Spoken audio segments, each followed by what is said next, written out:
یہ کہ لفظوں کا چناؤ ظاہر ہے بڑا امپورٹنٹ ہوتا ہے، اور میں اس کو خاص طور پہ یہ کہہ رہا ہوں کہ مثال کے طور پہ بخاری شریف میں کہا گیا کہ نحوست 3 چیزوں میں ہوتی ہے، لیکن میں اگر نحوست کا لفظ عورت کے ساتھ استعمال کروں گا تو میری نہیں، میری ساری ٹیم کی پکڑ ہو جاتی ہے، جبکہ مجھے نہیں سمجھ میں آتا کہ کیا کروں۔ میں صرف یہ آپ سے کہنا چاہتا ہوں کہ مجھے بتائیے کہ جب میں سوشل میڈیا کھولتا ہوں تو #me too یہ ایک موومنٹ چل رہی ہے، مجھے بتائیے کہ #me too کا اردو میں مطلب کیا ہے؟ بسم اللہ الرحمن الرحیم۔ سب سے پہلے تو جس عنوان سے اور جس لفظ سے آپ نے آغاز کیا میں اسی پر آؤں گا۔ آپ نے کہا کہ ہم ہر چیز میں جگاڑ پسند ہے، جگاڑ ہر چیز میں لگاتے ہیں، تو بالکل آپ نے صحیح کہا۔ مجھے یوں لگتا ہے کہ یا تو ہمارے چاروں طرف جگاڑے ہیں یا پھر ہم جگاڑ کے چاروں طرف گھوم رہے ہیں۔ صحیح کہہ رہے ہیں بالکل، اور اس کی آپ واضح مثال دیکھیے کہ ہم نے اپنی زندگی کے ہر مرحلے میں اور ہر طبقے میں جگاڑ لگا لی ہے۔ مثال کے طور پر کچھ باتیں ہم نے ہندوؤں سے لی، جگاڑ لگائی، کچھ عیسائیوں سے لی، جگاڑ لی، کچھ یورپ سے لی، کچھ ہم نے کہیں اور سے لی، اور اپنا پورا زندگی کا ایک پروفائل بنا لیا کہ ہم نے اس طرح زندگی گزارنی ہے۔ آپ یقین کیجئے کہ جس طرح آپ یہ ورڈنگز بتا رہے ہیں،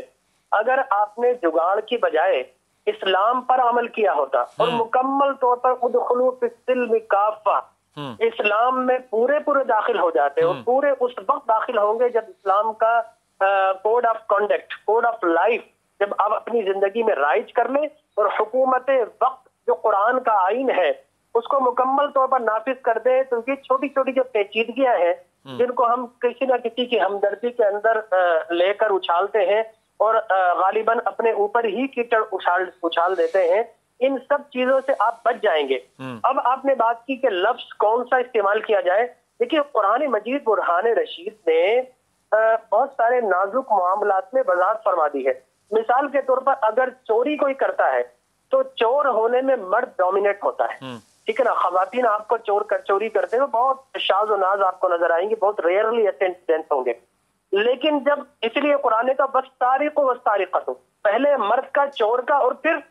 چوری کرنے والی عورت، دونوں کا جب قرآن نے نام لیا، جب قرآن نے اس کو بیان کر دیا تو پھر حیا اور شرم کیسی؟ یہ تو زندگی گزارنے کے لیے ہمیں ایک نصاب دیا۔ اسی طریقے سے جب زنا کی بات کرتے ہیں تو یہاں پر جو ڈومیننٹ فیکٹر ہوتا ہے وہ عورت ہوتی ہے، اس لیے قرآن نے کہا الزانیۃ والزانی فاجلدوا منہما، یہاں پر عورت کو قرآن نے مقدم کیا ہے، اس لیے کہ کہیں نہ کہیں کسی نہ کسی طریقے سے یا اپنی چال سے، ڈھال سے، اپنی زبائش سے، اپنی زینت سے، اپنے رہن ڈاکٹر صاحب میں آپ کو روک رہا ہوں یہاں پہ بات کرنے سے، کیونکہ آپ فرما رہے ہیں تفسیر قرآن، میں ہوں ایک ایسا شخص جو کہ اس وقت میڈیا پہ بیٹھا ہوں اور میں خدا کی قسم کھا کے کہہ رہا ہوں، میں یہ تفسیر آپ کے لبوں سے سن کے خوف زدہ ہو رہا ہوں کہ ایک جماعت ایسی ہوگی جو کہے گی کہ یہ کیسی گفتگو رہی ہے۔ مجھے ابھی تک